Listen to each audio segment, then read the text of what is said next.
आज मैं आप लोगों को बताऊंगा कि आप लोगों का अगर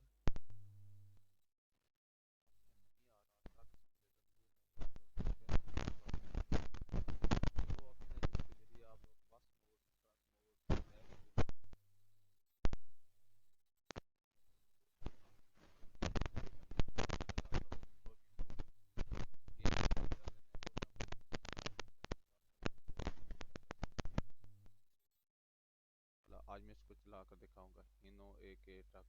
तो इसका मैं लिंक डिस्क्रिप्शन में दे दूंगा और आप लोग वहां से अपना डाउनलोड कर लेना सिंपली।